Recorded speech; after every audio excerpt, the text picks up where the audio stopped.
Hello, everyone, and Happy New Year. This is the first GT Planet podcast of 2025, and we've got a really packed show today.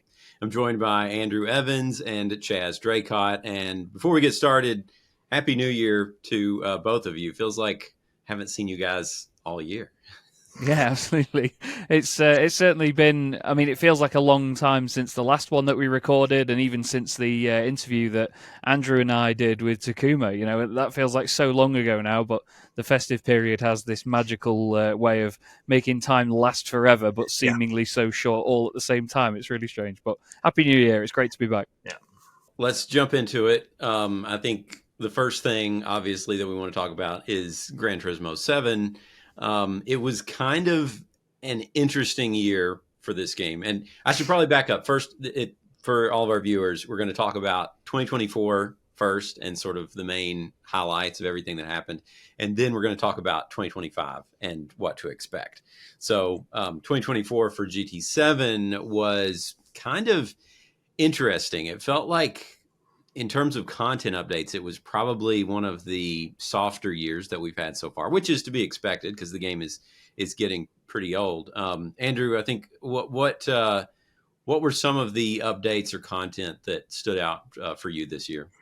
Yeah, I mean, I think in 2024 we had a couple of missed months, and I know that there's a fan expectation that there's supposed to be an update every month, and I know that Kazunori Yamauchi has said that's not actually the case, but there's this kind of expectation that we get an update every month, and there were a couple of missed months during 2024, but it's still showing longer legs than GT Sport did, obviously.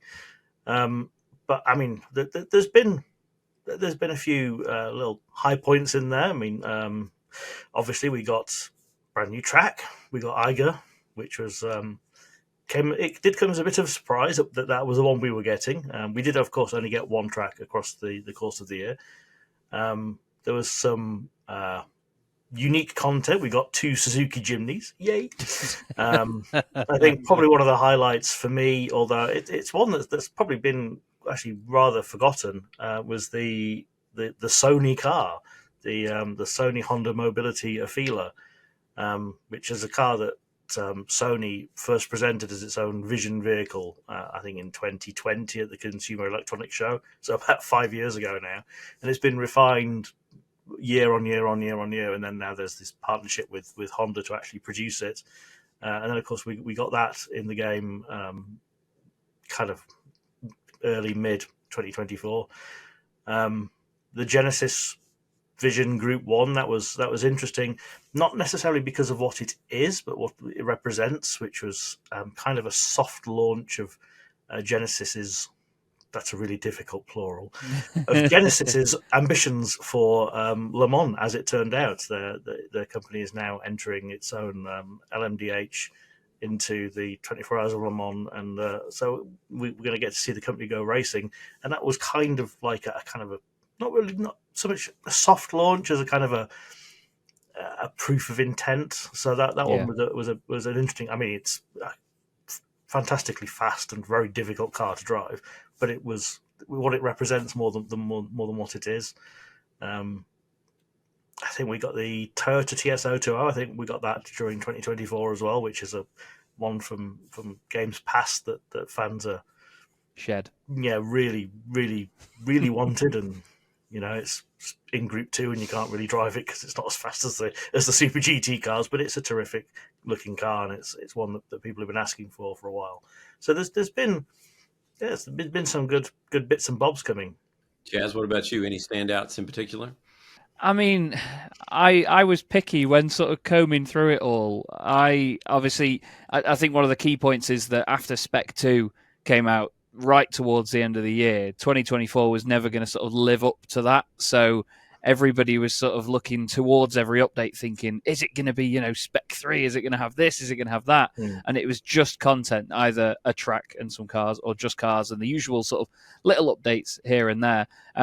there were some great cars throughout the year, to be fair. And as Andrew mentioned, the Afila was one of the real exciting points. May not be the most exciting and exuberant car in the world, but what it represents and what, the amount of time it's taken to get it to where it is, and the fact it's going to be a real production car is so cool. I think it's really, really cool to see it come to life. I actually really enjoyed the Escort RS Cosworth that came in one of the most recent updates. It's just an absolute yobbo hooligan of a car. It's fantastic fun to drive. We've got, obviously, cars to look forward to that have also been announced recently, the F3500A, which we're going to look forward to next year. We'll discuss that in a little bit. I enjoy the new circuit as well, even though that when that update came, and I was doing all of the videos of each car going around it, the cars that came with it were all horrific to drive at that circuit. The Ferrari, I remember, was horrendous. The 430 Scuderia. The Subaru, actually, was really good fun because it was perfect for that track. The Genesis was an absolute handful and did not like being in the air. And what was the other thing? Oh, it was the RUF, wasn't it? The 4.2 that came at the time.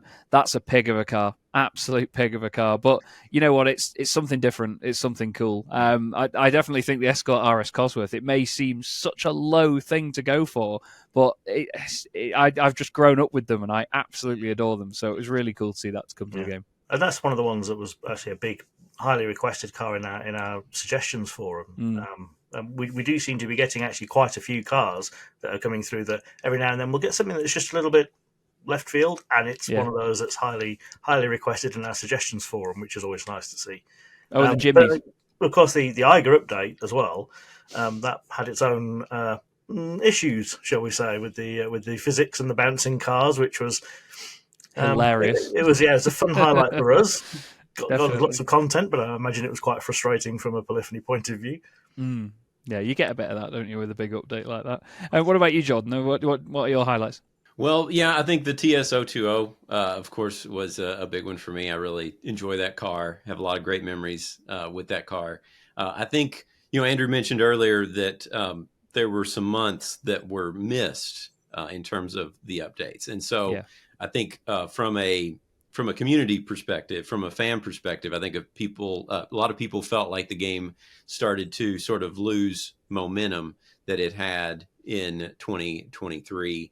And 2022, of course, but that was unfortunate. Even though it's to be expected, I think I don't think anyone is really sure to treat. Do you treat this game as a service or is it a product? I'm not sure even Polyphony could answer that question.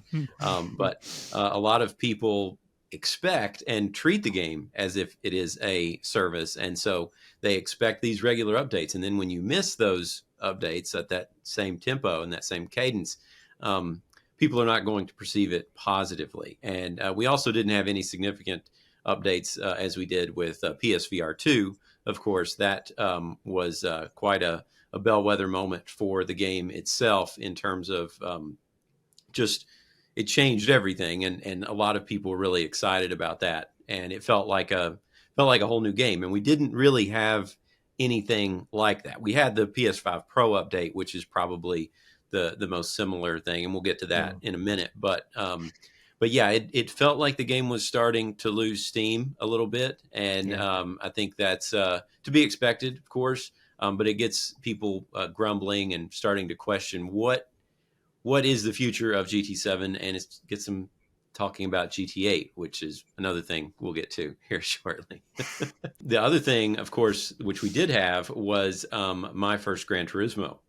And that's something we can't overlook. That was sort of an odd and unexpected diversion for Polyphony, I think. In Amsterdam, we got the unusual, surprising news that it's actually going to receive updates, which I don't think anybody was really expecting. I was kind of surprised to hear that.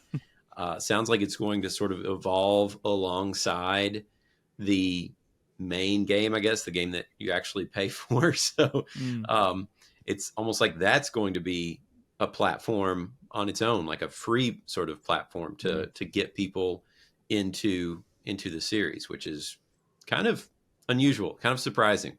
Yeah, I think it's weird because When my first Gran Turismo came around, obviously we played through it to get the content out for it and had a good look at it. I enjoyed it. It was fun. It felt like a sort of fresh start. Even if you knew Gran Turismo 7 and the rest of the franchise already, it still felt like a fresh start, and it was teaching you new things. And there was a really positive vibe about it. But in my eyes, it was a very quick flash in the pan, and that was it. Like, when we was assembling the notes for this, I almost forgot about it. I must admit, it was so suddenly here, and then it was like, right, I'm done with it now. Put it to one side, and we'll come back to that later. Because, like you say, we got the news that it was going to be updated, which took everyone by surprise. But I didn't. Some part of me just still doesn't believe that. You know what I mean? I still see it as it's done now. They've released it and said, look what we can do. And it's like, oh, cool, nice one. And then that's it. It was, a very, very quick flash in the pan, definitely, in my eyes. So I'm surprised that it's going to be built alongside the other games. I mean, I don't see how they're going to update it. Obviously, they do have a plan. And I can't imagine it's going to be anywhere like the frequency of Gran Turismo 7 updates. But I mean, I enjoyed it, and I've done a quick playthrough on pretty much every account. And my youngest, who doesn't have much interest in anything that I do at all, has actually had a quick go at my first Gran Turismo and rather enjoyed the music rally. And I love music rally, and I can't get enough of it. Me too. And it's actually nice to see it integrated into the game properly, as opposed to how it is in GT7. But yeah, it came. I mean, it was part of the 30th anniversary PlayStation announcements, and then there was nothing on it, and then it was here, and then we played through it, and then now it's in the rearview mirror, so to speak. But I mean, I'm looking forward to seeing what else they do. But another topic of 2024 was the GT World Series, and that kind of had an interesting change this year. It felt scaled back. I don't think it's a surprise to anyone to hear me say that, but it definitely felt scaled back. There was really no media at any of the events except for the World Finals, and the events were compressed from 2 days down to 1 day in 2024. And overall, it just felt like it was held to the same standard, but it just felt smaller, if that makes sense. Do you guys get the same impression? Yeah, very much so. Even from just a spectator side of things, I haven't been to any of the events in person before, but even just watching them at home, you got the sense that there was a little bit less coverage from everybody about them as well. Obviously, we did our best to keep up with it without anybody on the ground, except for at the World Finals. And then from the broadcast side of things as well, you could sort of see, I mean, I don't know whether it was just coincidence, but it even felt like the venues were smaller, the way that things were laid out, the way it was all put together. It did definitely give the impression that it was, as you say, Jordan, scaled back. It was definitely not just shades of its former self, I think. I mean, the good news is they've shown intentions to get it back to how it was. But obviously, that's going to be something that I'm sure we share the opinion of. We'll believe it when we see it. Unfortunately, in this case, we have to be a bit skeptical of that. Yeah, I mean, I don't want to be too negative on the wonderful city of Amsterdam, but bearing in mind that obviously the first 3-4 finals were three finals because of COVID, obviously were in Monaco, and then last year we had Barcelona, which it was fantastic. The setup there was terrific, and then we've kind of moved this year. It was the Amsterdam was the showdown venue last year, and now it's the venue for the World Finals. And it didn't. I mean, bearing in mind, it also didn't help that there was that little leak on the Spanish and Italian websites that said that World Finals were going to be in Abu Dhabi, and everyone was wondering what spectacular things Polyphony had planned for that. But yeah, no, it did generally feel. I mean, and there was also the fact that we haven't missed a single live event until this year.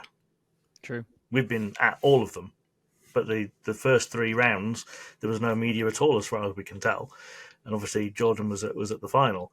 So yeah, it generally felt a little bit smaller, a little bit more streamlined, more efficient, and there was obviously the intent to get a paying audience in there, so that it felt generally as if there was kind of a concerted effort to prove that this can pay for itself, as opposed to the large events at Monaco, which very much did not pay for itself.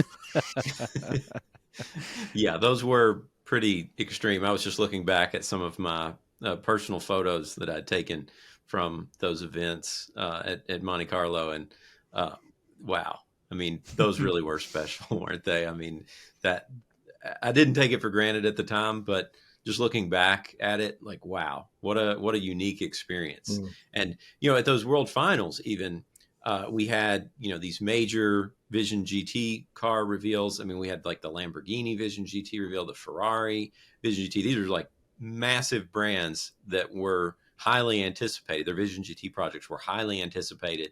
And then, of course, in Barcelona, we had 2 Vision GT cars which were revealed. So that even had a lot of excitement and a lot of intrigue around those broadcasts. And really, in Amsterdam in 2024, the big surprise was a Sophie, a Gran Turismo Sophie update that, well, it's not even an update. It's just a new functionality that it's not confirmed for the game or anything like that. It was just a demonstration. So in terms of the actual announcements, that was a step back as well. But I will say one thing, though, about the whole 2024 season. I think the racing was pretty good. I mean, I know there were some controversial penalties, and the online qualifying session was a bit was shortened, and it didn't have, that was also scaled back, so it didn't feel like the grand competition, especially in the Nations Cup, that we've seen in years past.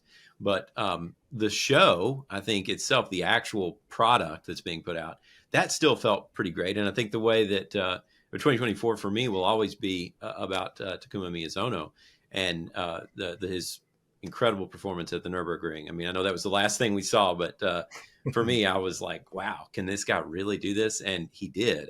I'll always remember that performance of his. And that is the one thing that no matter what they do in terms of production side or the announcements, no matter what they do, the show is what's actually the most important thing. And that seems to be heading in the right direction. Yeah.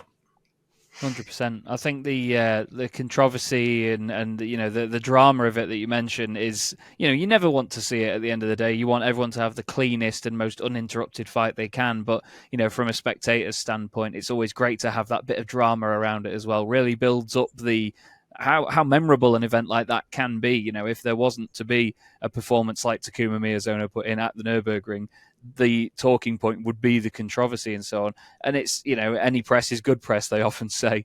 Regardless of what's going on around it, the core of that racing has been fantastic. There's been some great new talents arrive on the scene as well and really shake it up with established drivers that have been around for a while. There's been a number of the established drivers still winning and still taking championships home. It's been a fantastic mix this year, and I really look forward to see if we get more of the same next year, or this year, I should say. Oh, yes. There were a few other really strange things. We already talked about the bouncy cars with the physics update in GT7. That was an odd one, but I think for me, what takes the cake of completely unexpected things, something that was not on my bingo card, was Pharrell visiting Polyphony Digital's headquarters in Tokyo. When those pictures came out, and Kazunori tweeted those pictures, I was just completely bumfuzzled. Like, what the heck is going on? Of all the Gran Turismo surprises, I think that was one of the most strange. Yeah, we always say, don't we, whenever we're putting anything together, it's, do you think Polyphony will do this? Do you think Polyphony will do that? We don't know. You never know with Polyphony. And I spent so long photoshopping those hats onto me and Jordan's heads as well. Honestly, it was such a left field thing. It came out of nowhere. And, a lot of people will see it and think it's not a major event or anything, but it's just this sort of culmination that we didn't know that we needed, but we definitely want it, because it could mean so much for future games. It could mean so much for anything that Gran Turismo do. It could be an incredible partnership, and long may it go on. I think it's just we've seen it happen. We just don't know what it's going to produce, and I think that's what's keeping it so exciting, really. And I mean, we do know that Polyphony Digital likes its music, and we know that Kazunori Yamauchi is a bit of a tinkling the ivories man, because we've seen a jam session, and we've seen that special anniversary rendition of Moon Over the Castle. Oh, so cool. Kaz on the keyboards and that fantastic Iwi. It's going to be interesting to see what comes from that. With basically his Are we going to get Gran Turismo 8 with music by Daiki Kasho and Pharrell Williams? Who knows? We'll see. We'll see. On the other side of things, we had Gran Turismo Sport, which of course reached the end of its road with the final offline patch that took the game offline. And I think that's something that a lot of people were curious about because GT Sport was such an online game. So many features of the game depended on online connectivity. So I think with GT7, sort of gives us a preview of what we can expect for its future. Mm-hmm.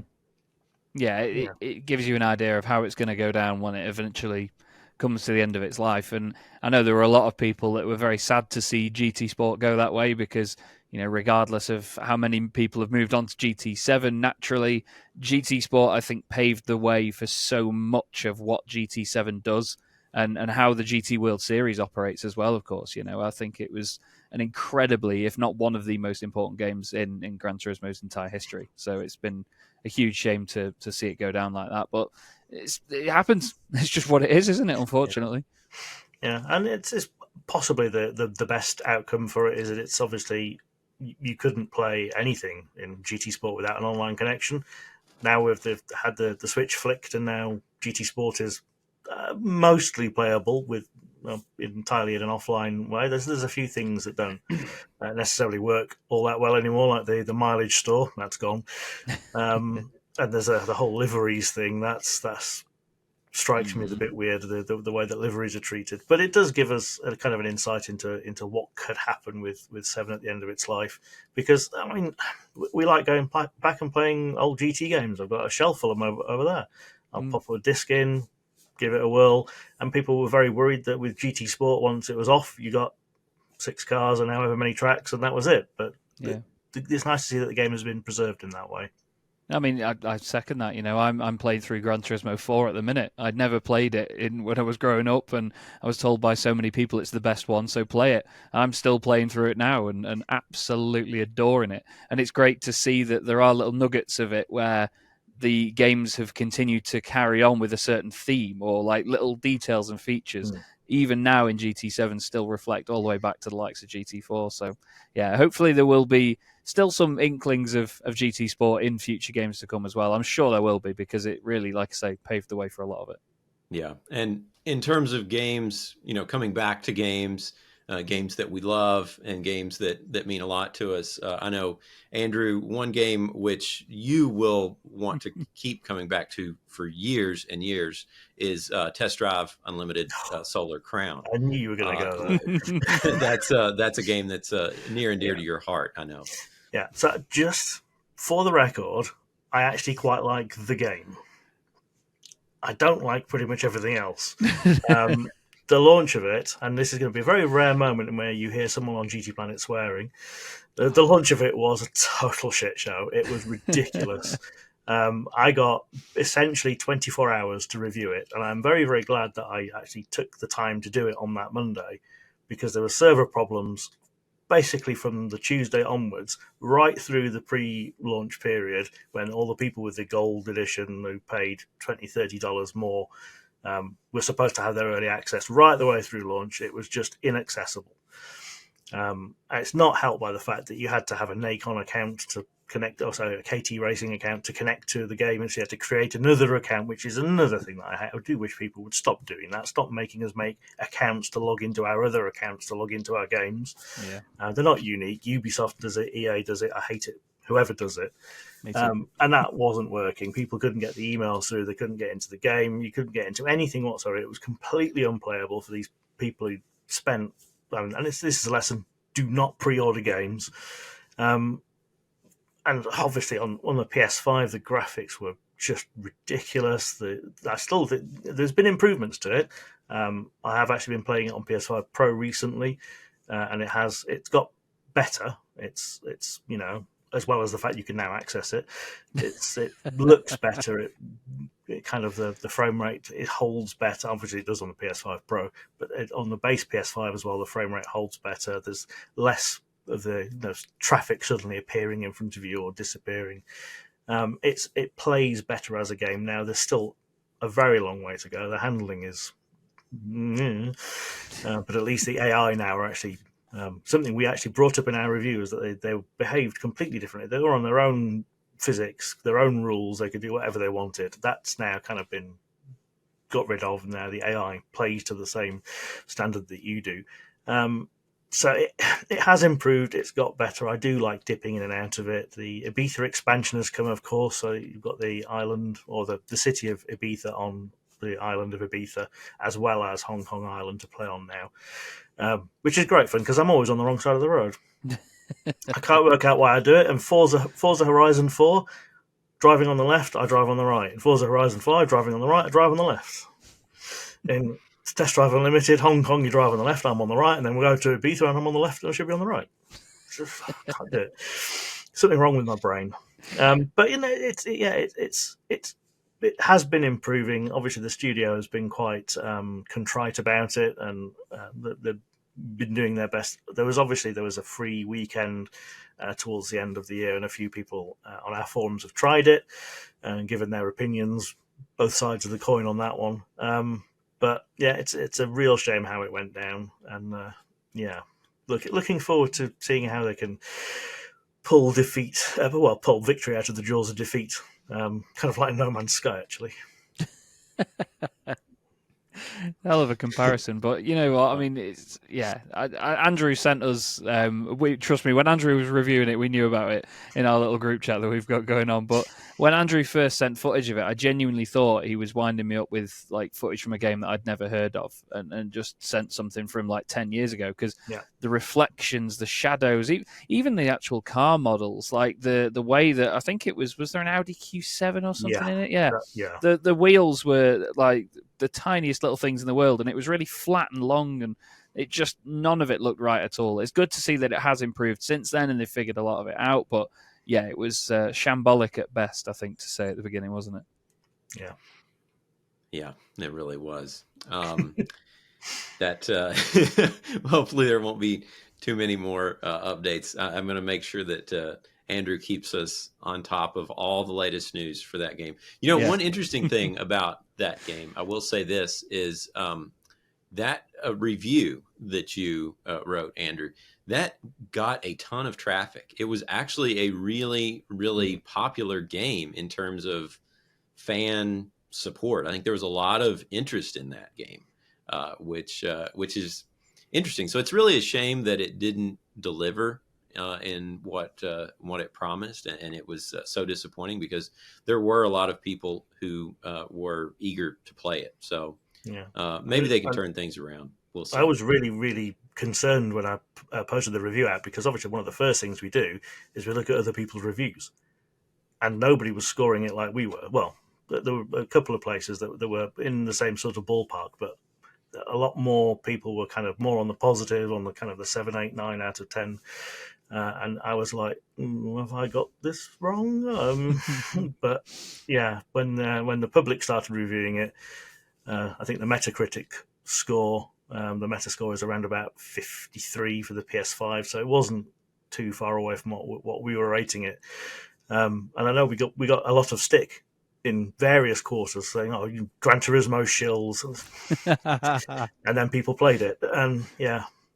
But as I said, I wanted to like it. I actually do generally like the game, more or less. It does kind of draw from the deepest trope wells around for characters, but it's generally quite personable. Obviously, that the Hong Kong one-to-one creation ish is a big draw, and I think the heart's in the right place. It's just it needed more work. All right. Well, moving on to hardware in 2024.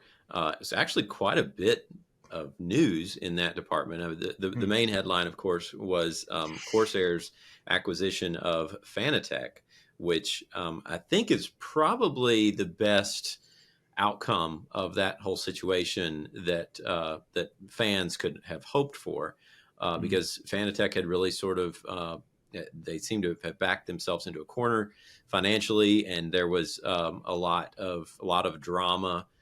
It was well covered by the YouTube community. That was big fodder for them, but there was so much going on that it was kind of hard to keep track. And even now, it's hard to really say exactly what happened with 100% confidence. But it's a shame that it happened. I thought it was great that Fanatec was a independent company, and I know they were really passionate about their products. They really seemed to pay attention and really deliver products that they wanted to be good. They had a lot of other issues, but this may be for the best, folding them into a larger company that can help with more of the logistical things and the back end stuff that they always needed help with. I think that was where they were weakest. Yeah, definitely. I think, like you say, the passion was there. They knew what they wanted to do. They had a fantastic set of ideas around their products, the infrastructure, how it all worked together. I've never used a Fanatec product and thought this is rubbish. Every single one I've used has been really, really good, whether it be a direct drive down to some of their really old wheels as well. I used one of the V1 bases recently. A friend of mine still got one, and we decided to just have some fun with it on his rig. And even now, it still stands up to belt-driven wheels that have come out in the last year or so. It's a brilliant, brilliant bit of kit. But it's just when it comes to the logistical side, like you say, there's always been issues with deliveries, things being incorrectly shown as being in stock, for example. The actual longevity of the products as well, a lot of technical failures with stuff as well. I host a couple of iRacing leagues over many different Discord servers and so on. All I see when people are having hardware issues is it's Fanatec. It happens a lot, unfortunately. It seems to be the theme. But that quality control and the quality of life that customers get out of having their products could be improved with this. So we'll keep our fingers crossed, because I know that it's a brand that's dear to everybody's hearts. They're on every windscreen banner in the GT World Challenge in real life. They cover so many worldwide racing events as well. So it's a brand everybody knows. It's a brand that most people love, and we just hope that they can continue to succeed with Corsair's guidance. Yeah, I mean, we'll probably never know the full true story. I mean, there's been lots of accusations and counter accusations as to nefarious underhand dealings and asset stripping and all sorts of things. I don't think that anybody's ever going to really know the full truth of the situation. But the fact is that it looks like Corsair intends on running the brand as its own kind of independent thing, much the way it does with some of the other brands that it's acquired over the past few years. And that should hopefully be to the fans and the players' benefit. One negative thing in terms of Fanatec and Polyphony Digital in particular is the GTDD Extreme wheel, which is now, I mean, I've had the wheel for over a year, and I've been waiting for that full force update, full force implementation, which, I mean, I was told in Barcelona at the Barcelona World Finals that that was imminent for Gran Turismo 7. And that's something that we still don't have any progress updates on. There's nothing. And I know from what I've heard, it's supposedly a Polyphony Digital thing. They've supplied the APIs and the documentation and stuff. It's ready to go, but Polyphony hasn't implemented that yet. But really, I don't think anybody has implemented it yet, which kind of makes you wonder just how complete it really is. And that's something that does not sit well with me. And I know it does not sit well for a lot of people who paid a lot of money for that wheel with the expectation that those features were coming reasonably soon. And I think we're well past the reasonable stage at this Definitely. point. The other interesting thing with in the hardware side this year was the Thrustmaster T598, which I reviewed just a few months ago. That radial direct drive motor was very interesting, and I think it's been received fairly well, and for good reason. I think if you have a rig where that's not in the way, that larger that radial motor, the shape of the housing is a little bit strange, but it's a affordable way to get into the direct drive market. So that was a pleasant thing. It was just good to see a bit of experimentation, I think, on parts of the manufacturers, and it's good to see Thrustmaster sort of getting, I don't want to say getting back into the game, because they haven't gone anywhere, but it's good to see them pushing the boundaries and to see them coming out with some new products like that. Yeah, especially with direct drive wheels as well. I mean, there's lots of different brands now. I've got a lot of friends that sim race on, like I say, on the likes of iRacing, and every time someone shares a picture in a Discord or a group chat, and they're like, "Oh, I got this wheel the other day," and it's from a company I've never heard of in my life. That probably is just one bloke in a shed, but it's just great to see that there's something different, because all of these wheelbases you see from all of these companies that you've never heard of, they all start to look the same, and you can see where they've got influences from others that they've just tried to fine tune and so on. And Thrustmaster have sort of sat in a corner and gone, you know what, they're all doing that. Let's just work on something here on our own in the corner of the classroom and just have a bit of fun with this. We could do this with it, we could do that. And they have to, they have to try something at the end of the day. It's how business works sometimes. You can conform to what everyone else is doing and just carry on churning it out, or you can just try something different. They took a risk, and like you say, it's been well received. I think it's a great looking bit of kit as well. It's just, I think that mainly comes from the fact it's just different to just being a black square or one with a little curve in the top of it. But yeah, I think it's really cool. Yeah. Well, let's move on. Let's close the book on 2024 and talk about 2025, because I think this year could be pretty interesting. And of course, the first big topic, which we're going to see here pretty soon in a couple of weeks, really is Assetto Corsa EVO, which early access is starting pretty soon here. Right, Andrew? Yeah, January the 16th. So obviously it depends on whether you're watching this ahead of that or after that. But yeah, no, it's one that obviously we've been covering, I think, for nearly 3 years now, because I think Marco Massaruto told us about the future of Assetto Corsa 2 coming when we did an interview with him back in 2022. And there's been obviously dribs and drabs here and there. And there's a little teaser, I think, that they put into Assetto Corsa Competizione. And then we were all on Assetto Corsa 2, and then they came out with that. It's called Evo. Well, what can that mean? Is it an evolution of the previous game? Or, but yeah, no, there's been lots of information coming out, and it's looking to be a return to form, and also it looks like they're really just shooting for the stars. I mean, there's so many things going on. There's the whole promise of I mean, we don't know how this is going to work yet, but the whole promise that you can go to a dealership and specify a car like you would in the real world. They can have an options list where you can have a sunroof or not have a sunroof, or have a diesel engine or a hybrid plug-in, or different size wheels, or whatever you want. That's going to be interesting to see how that works, especially obviously in a couple of weeks' time. We should hopefully find out a bit more about that. We've got the open world map with the promise of 1,600 square kilometers of terrain around, centered on the Nürburgring Nordschleife, just to drive around on. I mean, it's just there's almost too much to be even getting on with. So it's going to be an interesting period, because obviously they want to get this into early access soon, and then they want to get it out fully released as soon as they possibly can. And then obviously we've also got considerations obviously going to come to console as well. So yeah, that's going to, I think, dominate a lot of my time for writing for the next at least 10 months, if not. We're going to be talking about it this time next year even more. Most probably.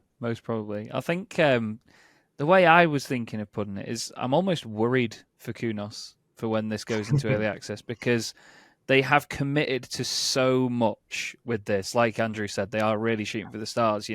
The amount of things they'll have to just create, even just rendering the objects and the different specs of all the cars to be able to do what you can do at dealerships, the amount of open world scenery they've had to put together as well, the infrastructure to make it all run and to make it runnable on PCs. One of the difficult things that a developer goes into when they're making a game for PC is that people can have something right at the bottom end of the spec list or right at the top end. It's not all for just one console that's built the same way.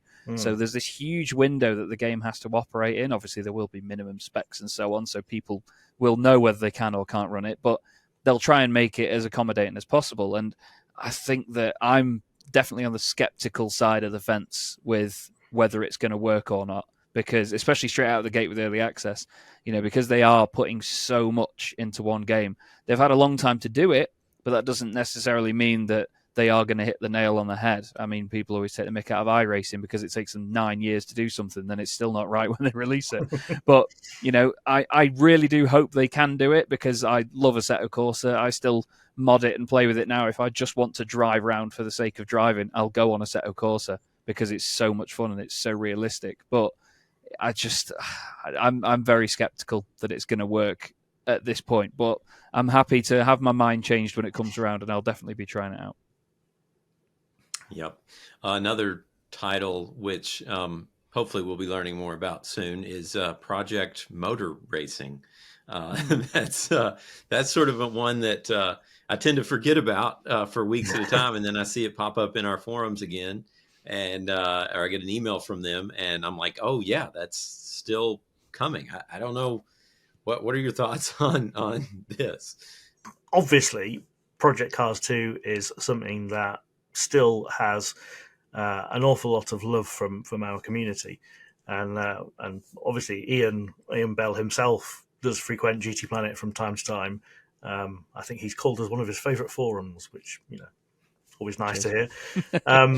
So I do obviously have every confidence in them being able to pull this off. I mean, people are obviously still very, very wary of what happened with Project Cars 3.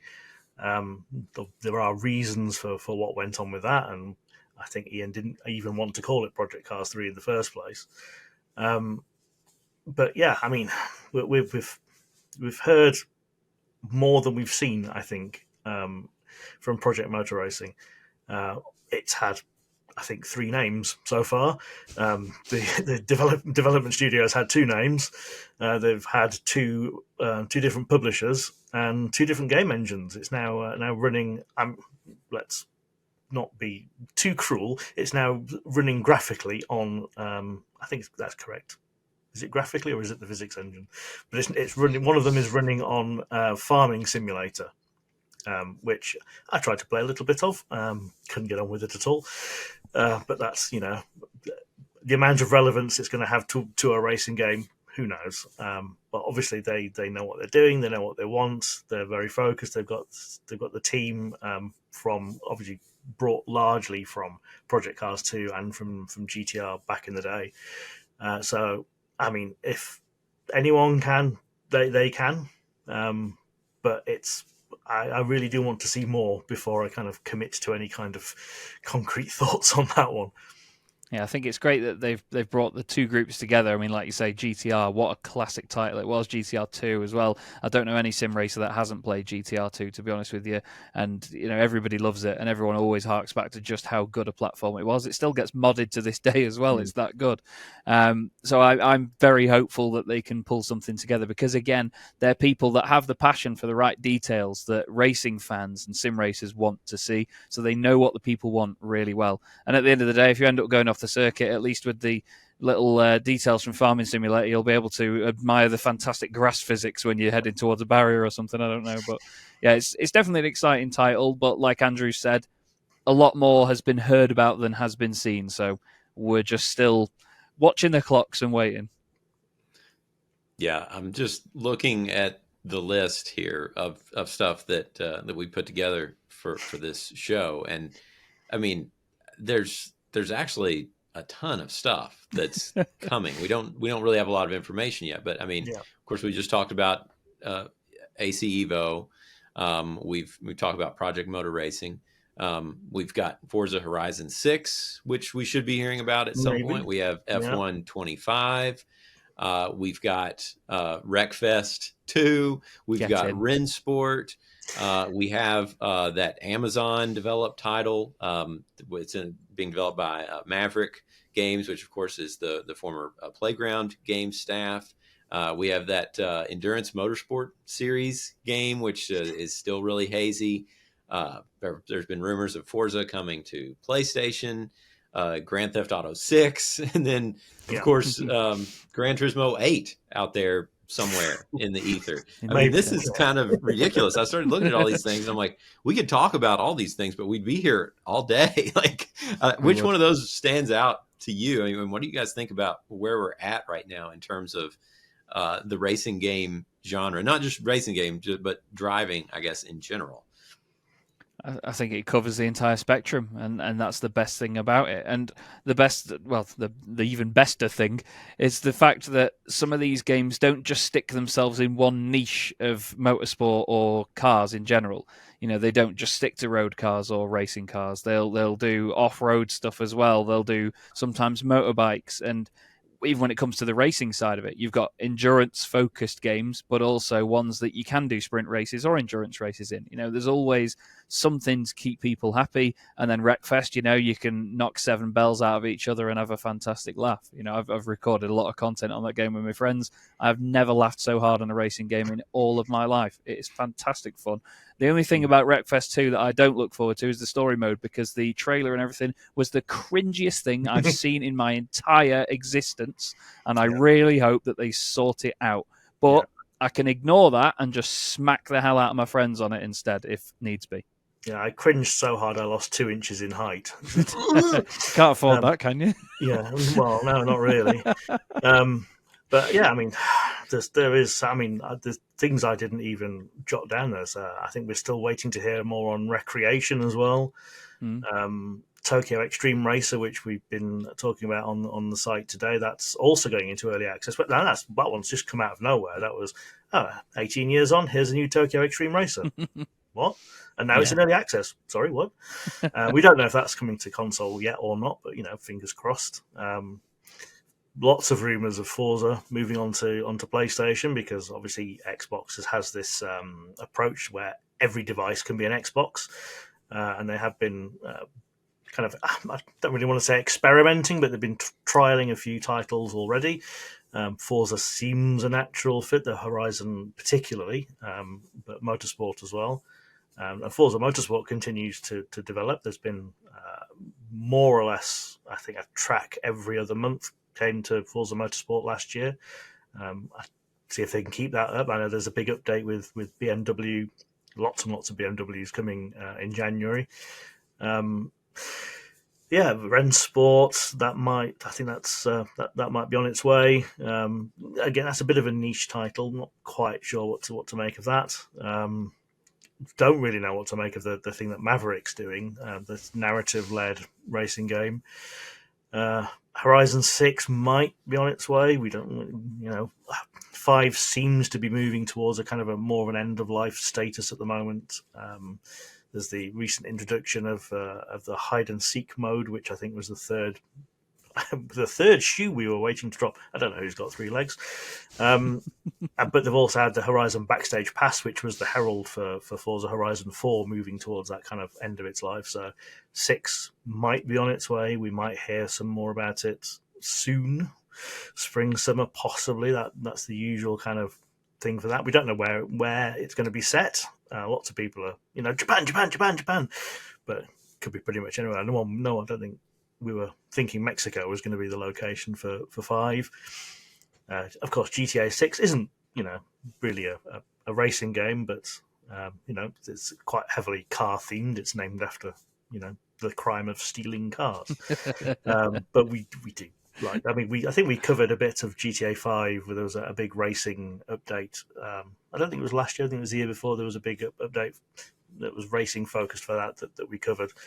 And I do like a bit of GTA myself. Yeah, it's playing it this week. It's got going back to be into fun it to see what they do with F1. I know with F1 24, I kind of had to calm down a bit before I wrote the review because it just felt like it was the same game again. And that's a criticism that they sort of addressed with the WRC title, where instead of releasing a yearly WRC title, it was an update, a 2024 theme season update for the previous title. I don't know if they can do that with F1. I don't know if there's a contract where they have to do a yearly full release or not, but it would be interesting to see if they take that approach. And obviously, is Gran Turismo 8 coming this year? Who knows?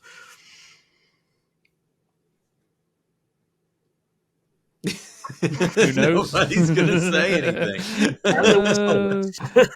Yeah, it will be interesting. It'll be interesting to see how all of these games slot in with each other in terms of release dates. I mean, GTA 6 is going to suck out a lot of oxygen from the gaming environment. Like, it's going to be the epicenter for months and months and months after that is released. So I'm sure all of the other franchises, no matter how big they are, will sort of pause and not want to release anything around that, because that game is just going to be incredibly huge. The biggest game release in in as long as I can remember. It's so hotly anticipated. But yeah, just the order of how these things come out is going to be fun to watch. And I guess really people just need to read GT Planet and see what is happening and learn about all these new titles, because it's a good time to be a driving game fan. I will say that. 100%. Absolutely 100%. And especially as well, I was going to mention it earlier, but it's especially a good time to be a racing fan because Polyphony have recently been, I say recently, it's been a few months now, but they've been doing some special events in the weekly challenges where they'll have like a full field of specially liveried cars as like a throwback to the Super GT or JGTC championships, Group Cs as well. I want more of that in 2025 because I absolutely love that. My whole gaming life with racing games, wherever you can do liveries and so on, I've tried to build fields of cars that are all from the same championship, for example, not DTM cars, GT1s and GT500 cars against each other, Polyphony, for God's sake.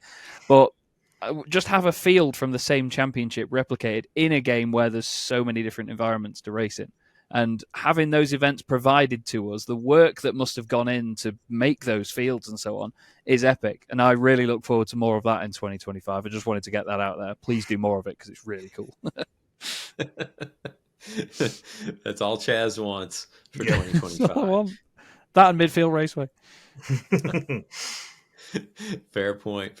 Well, I guess we'll end it on that. And thanks for watching, everybody. And leave a comment down below what you're looking forward to the most in 2025. I think it's going to be a good year, hopefully. Hope everybody watching has a safe and healthy new year, most importantly. And thank you all, as always, for joining us on this podcast. And thank you for being a part of the GT Planet community.